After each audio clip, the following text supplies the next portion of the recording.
traditional meditation or mindfulness, to be in the present moment, your body can say, hey, that's not cool. We don't like spending time here. So let's go into the past, or let's go into the future. So finding different ways of getting to that present moment, whether it's through art, through drawing, even if it's like 10 seconds long, it's really important to have multiple entry points.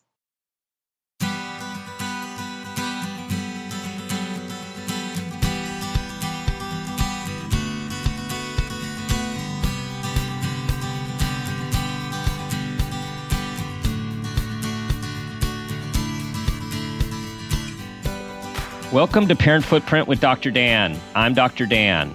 This show is about making the world a more loving, accepting, and compassionate place, one parent, one person, and one child at a time. The key to raising healthy and engaged kids is for parents to seek the same in their own lives while striving to be the best versions of themselves each day. No matter who you are or where you came from, with increased awareness, you can be purposeful about leaving a healthy footprint for your children, your family, and all those you care about, while living your own life to the fullest. Today's show is Real Connection is the Ultimate Contribution with our guest, Paul Brillinger. Paul is the CEO and co-founder of WeSee. He's a New York-based photographer-maker who focuses on enabling co-creation, play, and mindfulness in our world. He has mathematics degrees from both the University of Waterloo and University of Toronto, but has spent more and more of his life dedicated to creative pursuits. You'll find him working away on his laptop in one of New York City's many cafes, taking in as many plays and concerts as possible, or exploring the lesser-known pockets and streets of New York. That sounds like an awesome life. Paul, welcome to the show. Yeah, thanks for having me. So, it's funny. That sounds like a bio that's pre-COVID, because hitting lots of shows and concerts is a bit of a luxury at this point. That's fair. Yeah, Paul is a total risk taker. He is out there just battling Omicron. Just to put this in time perspective for all of us who are going to listen to it later. So, Paul, we're going to talk about this beautiful creation, this co-creation that you have created, and this beautiful game with these beautiful pictures. Before, tell us a little bit about where you're from, and your upbringing, and what has influenced you in your life. Well, that's interesting. What influenced me? I think sometimes when you make things or you speak to certain artists, they create things, or their creative output is an expression of their own needs. And so, jumping right into it, I think one of the things that has been important to me is connection. And growing up, I have a brother and a sister. Grew up in Canada. I was kind of a lonely kid. I dealt with some bullying. Was a little bit afraid to express myself creatively, and I think that I was a little bit trouble expressing myself creatively, and I think that's something that didn't really switch until my 20s and 30s. Mm-hmm. I found math. Math was great for me because, especially in high school, math had solutions. And then once I hit university, math became a little bit more creative.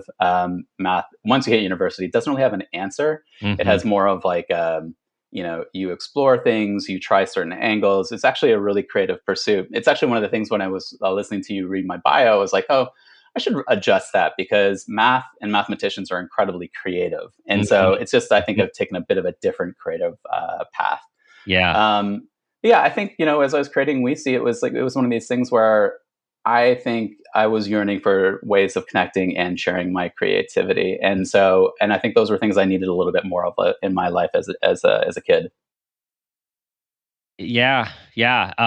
Thank you for sharing that. And it's always interesting when we think back about, the things that influenced us, and sometimes they're positive things, and a lot of times they're really hard things that still make us who we are. And so as a mathematician, and I do appreciate you saying about the creative side, because that's not always what people think about with mathematics. And knowing some mathematicians who I've worked with, it's like that's what they talk about is the creativeness and the patterns and how everything comes together, which is a precursor to the we see. But before we get to we see, there's this little period of your life which I think math might have led you to with 15 years in finance. Yeah, that it's interesting. Like life often offers you these choices, which you know, they can offer like moments of safety or security in your life. Like entering finance, I think it's a very socially acceptable Hmm. thing to do. You know, often your parents want that kind of thing. You know, your professors love the idea of you going into finance and pursuing mathematical finance, for example. And it was one of these things where it was like I was really good at it. I was a really good investor, and I did a lot of statistical modeling and generally systematic investing. Hmm. Um, the thing was, I was creating things that were just creating wealth and wealth for the people that I worked for, but it wasn't a creative output such that I could share that with other people, that I could impact lives. And yeah, it just there was a moment that it was just like a moment where I was like, well, is this the thing I want to do for the rest of my life, or do I want to like try something else and create something different? And yeah, I was fortunate to have those moments where I could make that switch. Yeah, nothing against people who go into finance, but I think like a Right. lot of people go into finance for the wrong reasons. Like if you're Hmm. curious about how markets work, like financial markets are an expression of people ultimately, and people's choices, the crowd, how what they're thinking at any given moment, and they're driven by cycles of fear and greed. That's super interesting, and if that floats your boat, Yeah. all Yeah. power to you. But I think there are too many folks who go in there, and understandably, they're maybe saddled with financial, school debt or that kind of thing, and they need to pay those bills. Totally understand that, but sadly, I Hmm. think too many people go in for the wrong reasons. Well, and you speak of fear, and fear is a main reason that a lot of people don't change a career, change a relationship, change a geographical location because there's the unknown and there's this idea of, well, this is stable and this is no, I know this. What was that process like? Was it a sudden process or was it a gradual process of making, stepping outside? Well, that's interesting because now I think we're getting close to the big question that you ask at the end. So I don't want to Yeah. Okay. give too Okay. much away. Yeah. So it's up to Yeah. you. Do you want to save that for the end, or do you want to go into it right now? No, no, no. Let's give us a little give us a foreshadowing, and then we're gonna come back to it. Just give us a little tidbit. Sure. I think relationships and people in your life are often mirrors, and in a way that they can reflect back.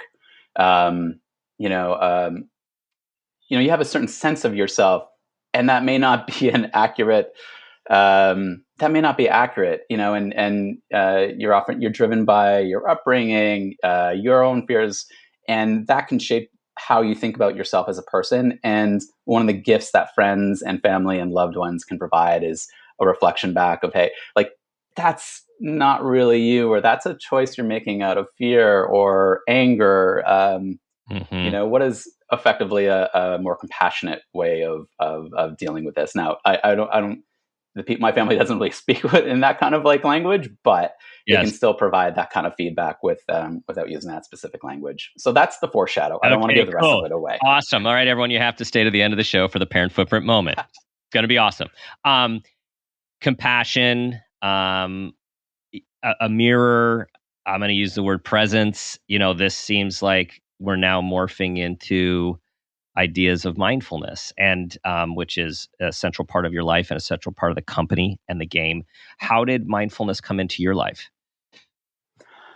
When I was thinking about WeSee actually first started as an app, and it was one of these things where I wanted to explore photography, and I was noticing fun patterns on the subway and fun. I was looking at my shoe one day. I was sitting on a park bench, and I was like, "Oh, the outline of my shoe, especially with the shoelaces, reminds me of this other thing," and it became one of these things of like, "Oh, like I want to build an app technology that." Enables co-creation, enables the ability to share something that you see. not just necessarily like a destination. And so one of the early ideas around we see is like, how do you co-create? How do you share what you see? And I started realizing like, I'm not, I shouldn't say whether I'm good or not good at meditation. It's one of these things where mindfulness can take a lot of different forms. Mm-hmm. And for me, just bring myself into the present moment to notice the shadow of a tree across a cobblestone pathway. There's just so much to see and absorb there, and that's mindfulness as well. Like mindfulness is really just how and where are you going to place your attention? And so enabling an app or creating a game to place that attention was really exciting for me. Nice. And you're bringing up a really important point that we've talked about on the show from time to time, and that's the idea of all the different types of mindfulness. And I know as someone who, I think a few things happened for me. One is I delayed formal practices of mindfulness for probably close to a decade because of being too busy and not having the time to quote do it right. Like that's like the opposite of what mindfulness is. But at the same time, is someone who really likes to be in nature and someone who runs regularly in nature. Like I didn't realize that that was a type of mindfulness, and that when I was doing the laundry and doing the dishes, when I would just enjoy being right there in the moment, that's mindfulness. So for everyone listening, again, I like what you're saying, Paul. It's right. It's like just being right here now in that moment, you're practicing mindfulness. Yeah, I think that's a really important point.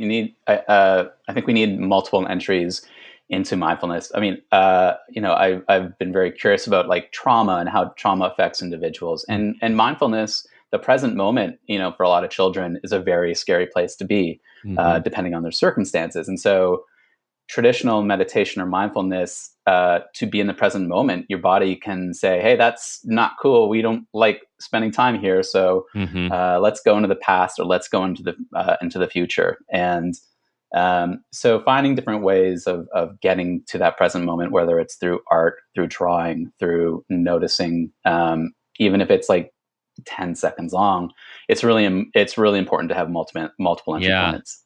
And just a quick comment about the trauma, which is really important. What you're saying is our bodies naturally go into different stages of dissociation when we are feeling overwhelmed. Anything from a severe daydream to more, and it's actually very protective and adaptive. So when working with people who are traumatized, if we're trying to get them to be, hey, no, let's focus right now, we can actually just activate the fight and flight response right there unknowingly. Yeah, it's interesting. I've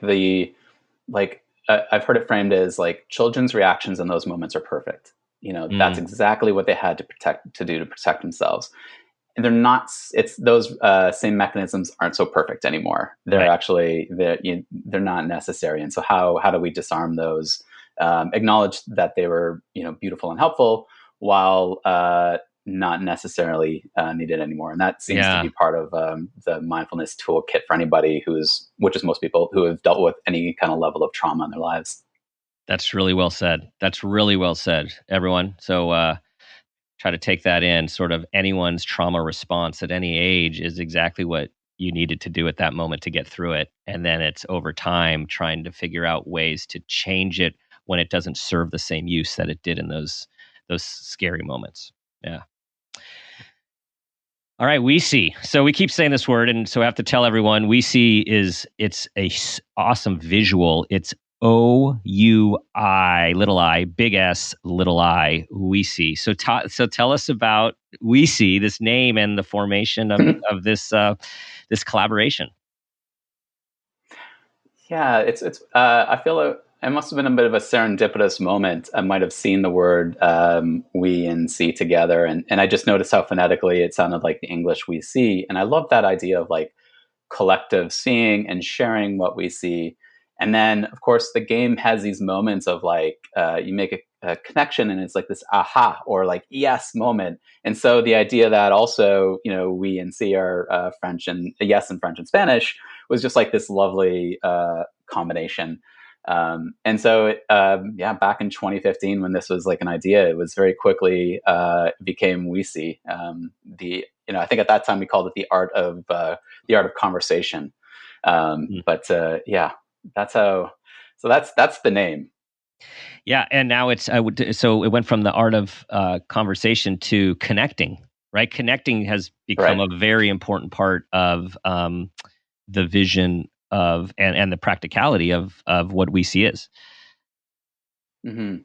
Yeah, connection. It's there's so many layers of connection that we've tried to add to the game and be part of like almost like a meta aspect of the game. There, at the core, it starts with these like visual connections. This reminds me of that in visual form. So, you might have like a tennis racket. That pattern also looks like a chessboard, or it looks like a tennis racket.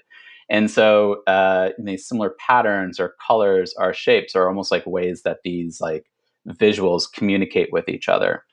And then there's a connection that happens when we talked about mindfulness. That's connecting with the present moment. It's connecting with yourself. It's sometimes connecting with the emotions that are uncomfortable to sit with in the present moment.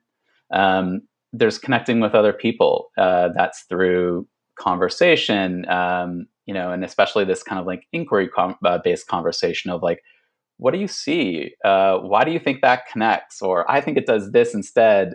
Here's why. What do you think? Like, those are really wonderful ways of connecting and instilling a sense of curiosity. And then there's something like that I think that is maybe most important to me in some ways is like connecting with your creativity and then sharing with other people. And like that kind of like vulnerability and like sharing your art, sharing your creativity is like it's a really special thing. And when you share your art and somebody notices it or appreciates it, you are seen as a human being. And Mm-hmm. so, Mm-hmm. kids, like when you ask a room full of kids, can you draw? Every hand shoots up, at least to a certain age. Yep. You ask a room full of adults, can you draw? And no one puts their hand up. And it's like the implied question I think adults here is like, hey, can you do a lifelike rendering of this tree and this apple or something like that? Like, can you create something that's beautiful and perfect? And it might be beautiful. It's certainly not perfect, Right. but you still can. Most people can still put pencil to paper, and Mhm. so this idea of like having a game where you have these bite-sized moments of sharing and creativity is really that's really important to me because just as adults, as kids, we learn from the adults in our lives.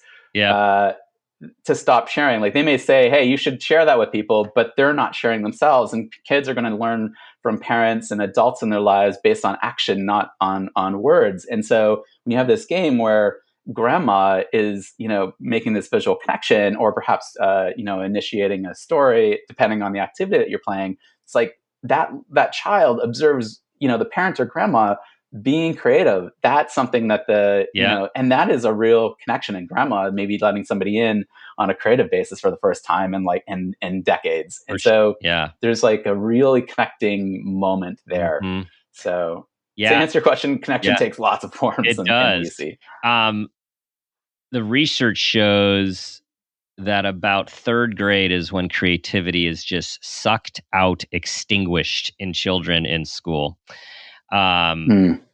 which is so sad. And it just speaks to what you're saying, right? It comes from everyone loves to put their stuff out. Most kids love to share, loves to draw. They don't care if there's things, their papers on the on the wall, on the board. And then somehow the critiquing stance, and it's like, no, color in the Hmm. lines. No, do this again. No, are you sure you want to do it that way? And yeah, so this is so these this we see is a very significant way to keep this open, courageous, risk taking, sharing, natural at home. So for everyone, Hmm. we keep talking about this 210 cards that are so beautiful. I have them all right here.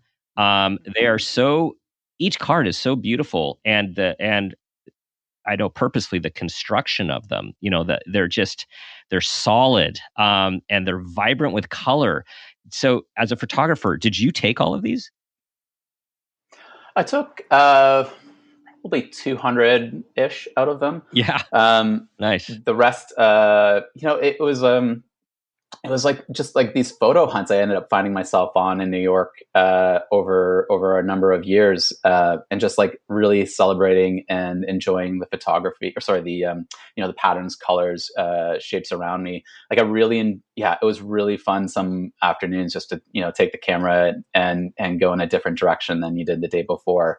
And the other 10 photos are from my original partner, Kaz. Mm-hmm. Kaz is just like one of her website is curiouscatalyst.com, and that's such a perfect description of her. She was really like, without her, this project wouldn't have got off the ground. And she likewise enjoys viewing the world through the camera lens, which is its own type of mindfulness. And so some of the photos are hers. And then, the baby foot, there's a baby foot in there, which really, I love the visual connections with some of I don't want to say which ones are the right ones or not right ones, but I do have favorites. That's my friend James, his baby. And, there's just a couple in there, which are just like, hey, I don't know, just almost like thank yous and connections to my, important people in my life. Nice. I notice on the box is a close up of a shoe with a shoelace. Does that speak to the story that you told recently about your shoe? It's a different shoe, but that shoe had to be in there. Yeah. Yeah.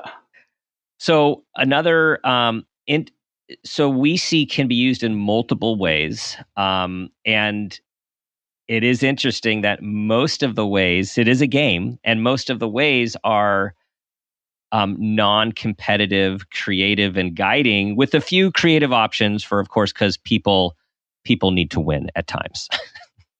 Yeah, there's like 2 competitive games in there. If I had my druthers, I wouldn't have any instruction booklet in there at all. I would just like probably have 2 cards at the top, which are like just enough of a suggestion that this set visually connects in some kind of way, and perhaps like maybe a drawing or 2, just to like get ideas going. But it's kind of like when you see a kid playing with a cardboard box. They don't need a lot of guidance. It's only the adults who really need that detailed instruction booklet.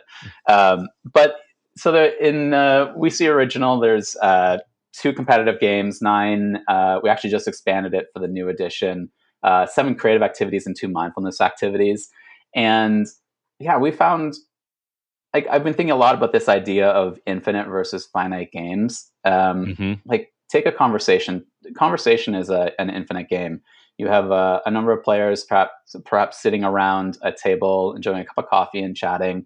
And, everybody wins when a great insight is shared or a pun is dropped, a good groan-worthy pun.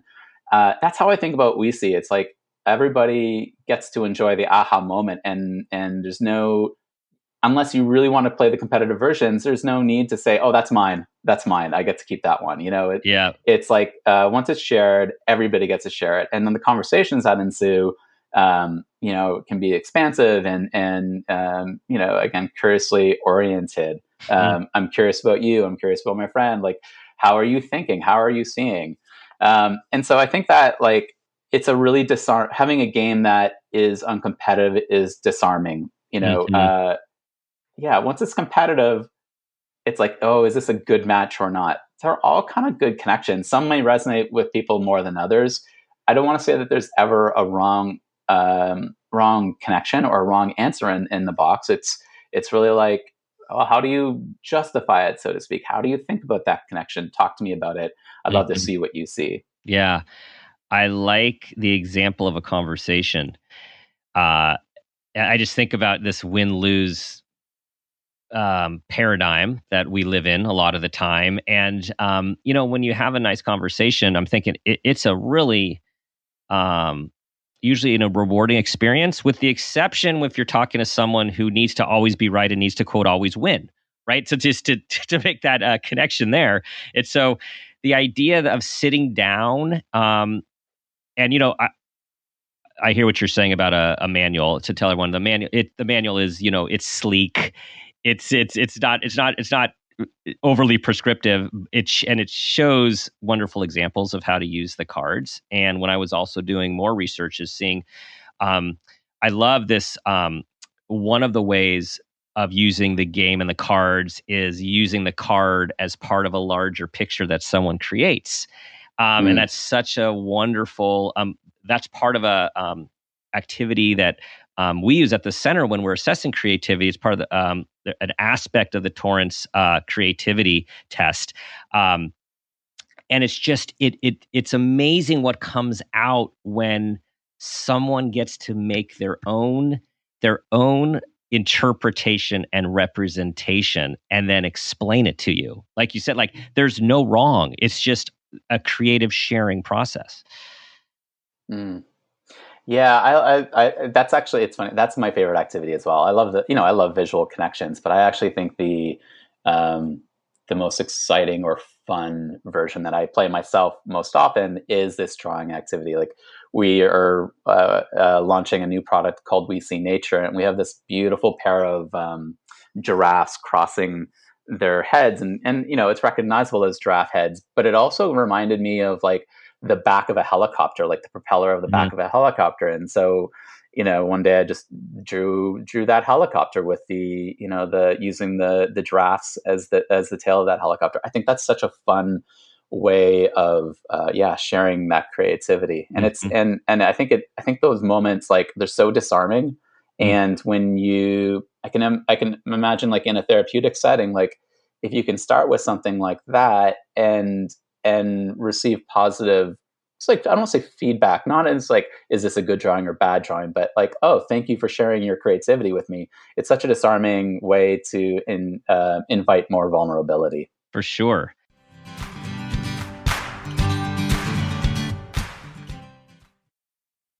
This episode is brought to you by Shopify. Forget the frustration of picking commerce platforms when you switch your business to Shopify, the global commerce platform that supercharges your selling wherever you sell. With Shopify, you'll harness the same intuitive features, trusted apps, and powerful analytics used by the world's leading brands. Sign up today for your $1 per month trial period at shopify.com/tech, all lowercase. That's shopify.com/tech.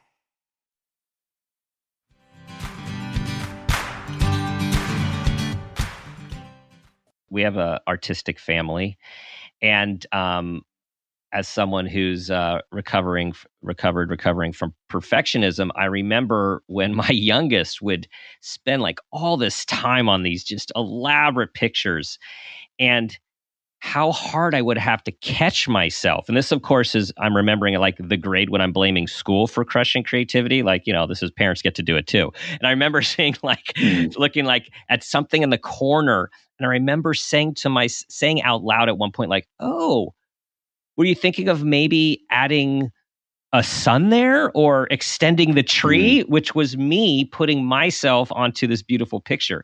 And so mm, it's so insidious how I think we do, um, I guess, how much mindfulness and pause it takes to truly pay attention to what someone is sharing with you and listening to it and absorbing it without critiquing it and trying to change it or putting a value on it. mm. Yeah, that's there. There's so much there. I am a recovering perfectionist as well.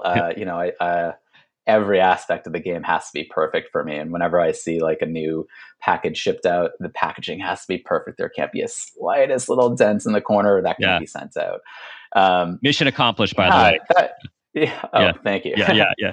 um, I think it's a very masculine energy. I've been thinking a lot about gender lately around, like, solutioning instead of listening, absorbing. I know historically I have been somebody who's like, oh, well, have you tried this? Not like, oh, that sounds really hard. Let me sit with you in this moment. Like, I can't fix this for you, but let me sit with you. I've only past few years become like more aware of that instinct in me. And Mhm. I mean, in my relationship, it's definitely, it's something I have to work on, because I'm like, okay, Katie, so let's do this and this. And she was like, implicitly like, hey, can we just sit with this for a moment? I'm a little sad, or I'm a little bit happy, Mhm. and I want to just enjoy the moment. Can you stop and enjoy the moment with me? Nice. Have like, how has the creation of We See, the company and the game, like, how has it impacted you personally, just as you go through the world? Hmm. It's there's a lot of probably for other artists out there, or people who have started a company. There's probably some obvious things that I'll say where they're like, yeah, of course, and then some things that are not as obvious. My relationship with money was one that I realized after the fact, leaving finance and having the comfort of a paycheck and going through a number of years without having a paycheck was very scary to me, and it brought up a lot of emotions and moments, often like hypervigilance. Mhm. And so I had to like it afforded a lot of opportunity for exploration. I have a therapist. Yeah. It's great fodder Yeah. for speaking to the therapist. So that was one, reframing my relationship with money. I think also I've read a lot of Seth Godin. I don't know. He's written a lot about creativity, art, putting your artwork out there, and entrepreneurialism. And he talked about he's written a number of successful books, and he talked about he might have 1,000+ reviews the first week of his newest book, and he'd find the negative review, and Right. he would go and basically argue with that person, and every creative pursuit is going to have someone who doesn't embrace it or enjoy it. And we have a lot of positive reviews, but we have one or two reviews where like, I don't like these pictures, are too I want more flowers, or I want more of this, and I'll just get into an argument of like, well, not an argument, but like, hey, well, have you thought of this? And then it's Yeah. like back and forth, and it's a time suck. Right. And Right. so, yeah, I've had to learn, and I also have appreciated, the the the thick skin you sometimes need, but also the ability to shed that thick skin to create. Like I think of Mhm. actors or dancers or performers, especially in New York City, where you're going for dozens of casting opportunities, and you're getting rejected, and Yeah. yet you need to be thin enough skinned, you need to be vulnerable enough for the next audition, such that you can get that role. I really admire Yeah. performers in that way. And so for myself, I've just noticed that like putting your artwork out there will invariably Mhm. invite critique, and there's a part of you that at some point has to say this wasn't for them, and that's okay. And it doesn't make them a bad person. It doesn't make my artwork bad. It just means that this wasn't a fit, Mhm. and that's okay. Yeah. But in That the moment, it's hard. It is hard, and that is it is the interesting paradox of, being creative in any pursuit and putting yourself out there is there's critics. It's actually not only just a personality characteristic, it's actually a business. I mean, it's a profession, right? There's critics, Hmm. Hmm. and yet one needs to be vulnerable and take risks to put themselves out there, and even especially to change paradigms for creative expression. I remember when I first started writing, putting my writing out there on in articles and blogs and such, and I didn't even realize there were comments in the bottom until someone says, "Hey, did you see that comment?" Yeah, I just put the thing out there and Hmm. like go about my way. And I remember my first crushing negative review, and then it was this banter with these two people, and they were just, I mean, I think they spent the whole day pulling apart what I was saying, and I was this young Hmm. psychologist, and I was just crushed. And my people were saying that, Dan, take a step back, like look at all the other ones, and like everyone's got an opinion, and there's some people that just like to spend a lot of time on that. And I had to go to, I'm not reading any of them anymore, and then to this place of, you know what, I need to be able to receive some of this and put them in the right box. Like, what is actually legitimate feedback and a Hmm. good critical advice or feedback, and what is, you know what, this might be more about that other person, and let me look at these other things that people like. So I think it is a process. Yeah, I think I think when if I one of the keys of life, almost, let's call it, is the ability to hold paradox. Mm, The like it's possible that my art is beautiful and it's going to rub people the wrong way. It's hmm. going to anger people. The world is just going to send you lots of signals. And I think that like corollary to holding the paradoxes is acknowledging which signals you want to allow in. Mm-hmm. And Yeah. yeah, and I'm Yeah. working on it. Yeah. It's a process for sure. You Yeah. you mentioned in finance, and one of the reasons of your exodus from finance was, like, is wanting to, I heard the word contribute, like you wanting to, like, or make a difference. And so, what does this this connection that is central to the game, your company, your life, where does contribution come into all this for you? Hmm. Hmm. That's a great question. I mean, there's a couple different aspects there. I think there's this opportunity to, again, demonstrate the, I don't know, the choices. And I don't, again, I don't want to get into that magic question at the end too far, We're but almost there. We're almost there. modeling the choices that you hope other people make. Choosing to connect with people, choosing to offer something up. I'm just like I've been very fortunate, and I had the opportunity to step away from finance. There are a lot of people in work that they can't let go of, that it provides them with the means to feed their family or to feed themselves. And so I felt like part of me was obligated for those reasons Mhm. to make a choice that they may not have been able to make, and to contribute. I think my mom, my parents, my mom especially, have a very strong like a North Star, like a moral compass, and I'm very grateful to them for that.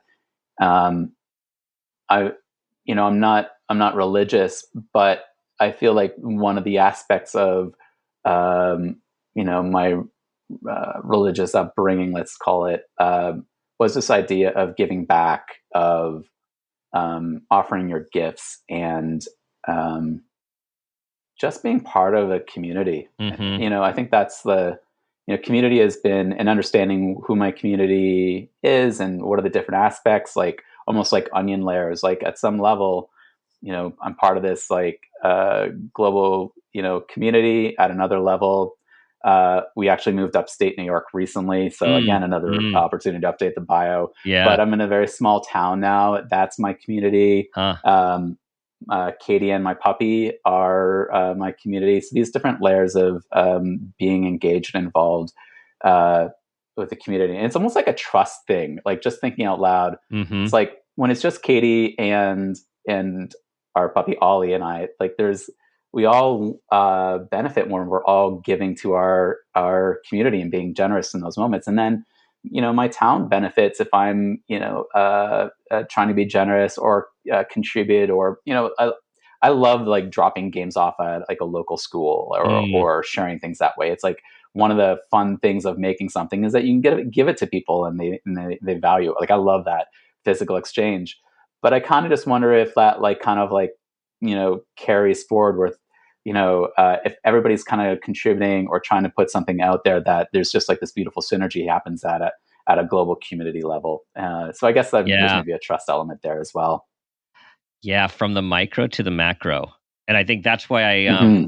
really wanted to tie it all together with the title of our show here is, real connection is the ultimate contribution, because it brings it back to us being in the moment with the person that we're with, right? Which of course this game is designed to do in multiple ways. Um, but again, for people who think they don't have the time to give and they really want to make a difference, I think sometimes we just get too macro. And it's like if Mm. you sit and you give someone attention, someone of any age attention, someone you see on the street, someone you see in the shopping market, it's like those are some of the most powerful things you can give someone is a 30 seconds or a smile or like that. I see you. I'm here. Mm. Yeah, yeah. It's funny. The book that comes to mind is Ross Gay. I think it's called the Book of it's like the Book of Joy. You may have to add it to show notes or something like that. Okay. It's so Okay. beautiful, but there's so many moments of like, it's almost like just like almost like a diary of his day to day for a year, and it's just like full of these moments where he's receiving or giving compassion, and he's just one person, but by the end of that year, by the end of that book, there's so many moments where he's affected lives, and likewise, so many people have affected his life, and so that just sounds like synergy. Like it just Yeah. sounds like if Yeah. that's happening for him, it can happen for all of us, and we collectively all. Life can be an infinite game. Yeah. There you go. Man, that is an excellent way to move it to the parent footprint moment question. Life is an Okay. infinite game. Okay. Hmm. All right, here we go. The moment that everyone listening, including myself, has been waiting for. Okay, the parent footprint moment question. Paul, tell us about a time you became aware of yourself as an individual, or an awareness of your parents, and that new awareness had a positive impact on yourself, your life, and or those you love. So I'm not a parent, but I do have a lot of young people in my life. I have some wonderful friends and their kids. I have, my nieces and nephews. I'm just like, yeah, I'm really fortunate that way. There's a moment in early 2014. There's somebody I was dating at the time, actually, uh, and they were an artist, and I had received some news. I was still in finance at the time. I'd received some news that was, very positive news. I'd gotten a promotion, and I was just like angry that day. And she was just like, you know, it seems like your job or the work that you do on a day to day basis is not really making you happy, or at least it seems to me making you sometimes sad and often angry. Mm. And I love what I do, and I love getting up in the morning and doing it. And this kind of chasm between us in terms of our daily disposition doesn't really work for me. And so I need to step out of this Mm. relationship. And it was an amazing, like, raw moment and very exposing. And like I mentioned at the beginning of this podcast, it was this mirror of like, oh, this is how she's almost like receiving me and experiencing me. And I was so in my head, especially at that period. I hadn't quite seen that bigger picture, and it just felt like I had this moment where, okay, I have a very short window to make a change here. Use this opportunity to make a different choice of my life, and I took it. And one of the things that helped me get to that spot was I do have these young people in my life, and I knew that I couldn't tell them to make one choice and then make a different choice myself. Like I want Mm. people to choose things that are fulfilling, where they contribute, where they are connecting with their community, with each other, where they're being vulnerable. If I'm not doing that myself, no one's going to listen to that. And so I thought I also had this really like, you know, uh, incredible opportunity actually to make a different choice, to step away from a career that was, could have made me safe, so to speak, financially for the rest of my life, Hmm. or head first dive into something quite different. And yeah, I'm grateful for that person for making that reflection. It was a painful moment, but it was beautiful. And yeah, Yeah. I think that was when I was clear, like, oh, the choice I make here is going to impact the young people in my life. Not to mention the other people, my friends and family. Like, it's going to make a lot of people uncomfortable, Yeah. but it's going to make, and mostly adults, it'll make the adults uncomfortable, but it's going to make the kids, hopefully later on, hopefully they just have like a little piece of that in the back of their head as they're presented a similar opportunity or choice. Totally. I mean, that moment speaks to me in a few ways. One is the courage of your partner at the time to just be really authentic and direct. And it sounds like it didn't come with any malice or criticism. It came with just, as you said, like reflection. Like, here's what I'm experiencing and here's what I'm seeing. And then setting a personal boundary for herself. And I don't want to feel like this. So, I mean, so that I think was very brave to do. And the last thing that you wanted to hear is one of the most important things that you have heard in your life to help you on this trajectory, which led to this next thing, which is so important, like awareness.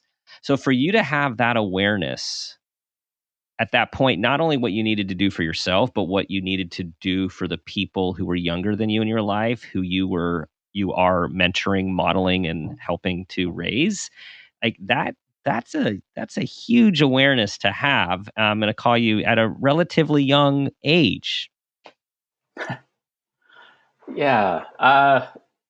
It's so many fun. It's so interesting, all the different moments along your life that lead up to a certain moment. I was very fortunate by that time to already have found like just a wonderful therapist who was helping me explore that anger and understanding where my choices were coming from, how I was responding versus reacting, and recognizing that I had a choice there, and recognizing that a lot of that was formed in my childhood. And so, when this reflection came along, it was just like, it was an aha moment. I was like, oh, I have a very brief window. I have to use this kind of like almost energy I've been infused with to make a very difficult choice. Yeah, very lucky. Cool. Well, you are a role model to everyone listening, and to so many of us who are like, oh, is this what I'm supposed to be doing? And it takes a ton of courage to step out of something that is seen as safe.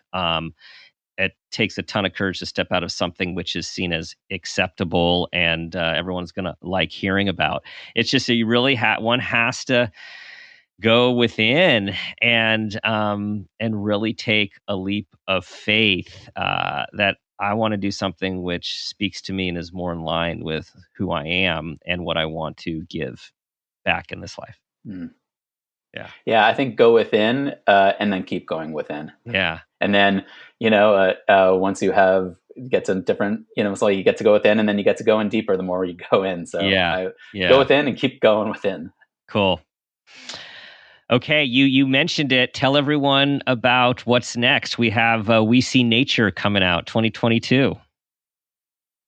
Yeah, this is, I'm pretty excited. This is, one of the insights we had with We See is we get to bring attention to visuals that might otherwise be overlooked. Again, in the original game, I mentioned the crack in the sidewalk or the shadow. They're often overlooked, and we realize that's part of your more immediate environment if you live in an urban center.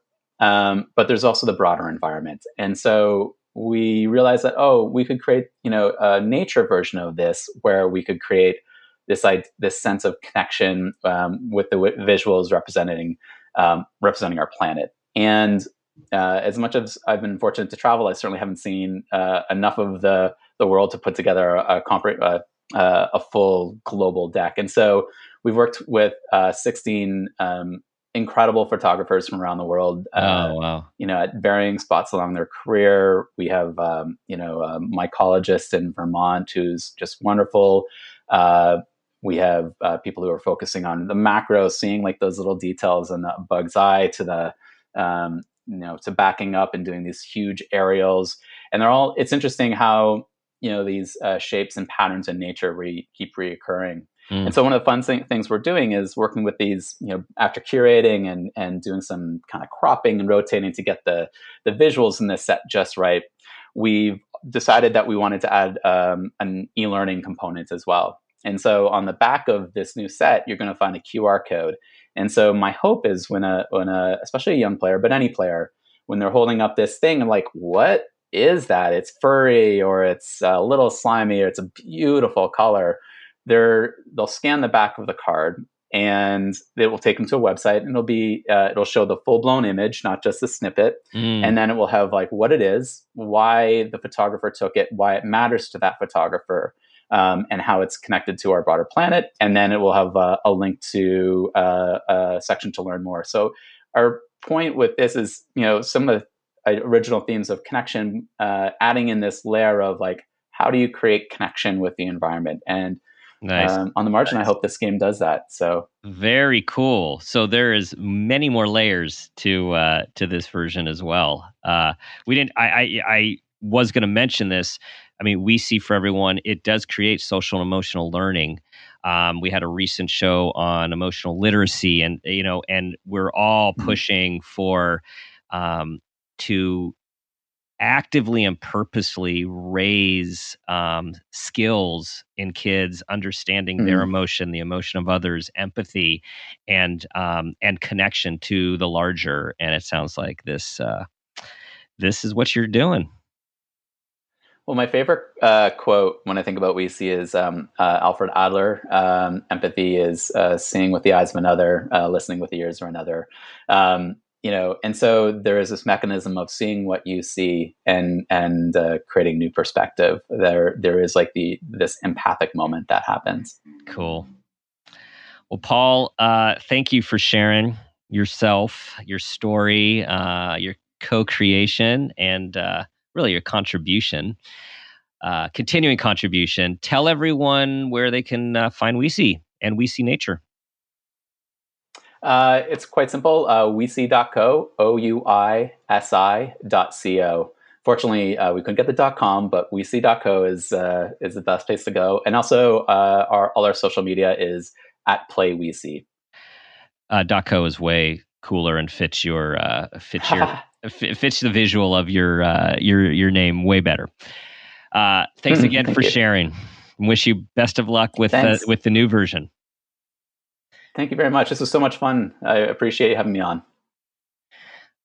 All right, everyone. That concludes another insightful, present-based, mindfulness-based, connection and contribution-based show. Inspirational for me, for sure.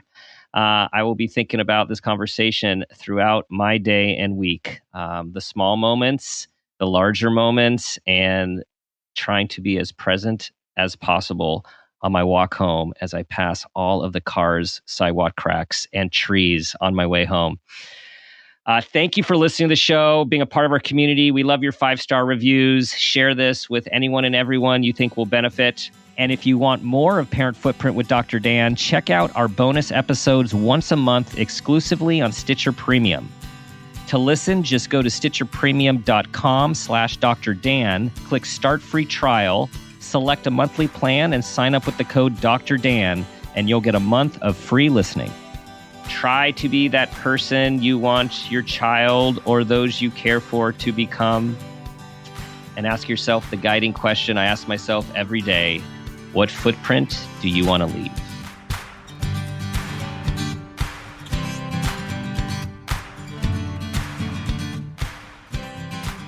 This has been a Peters and Rossi production.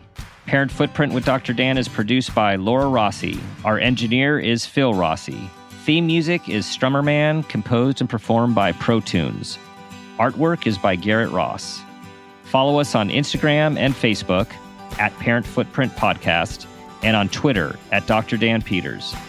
If you are an advertiser interested in advertising on our show, go to midroll.com/ads.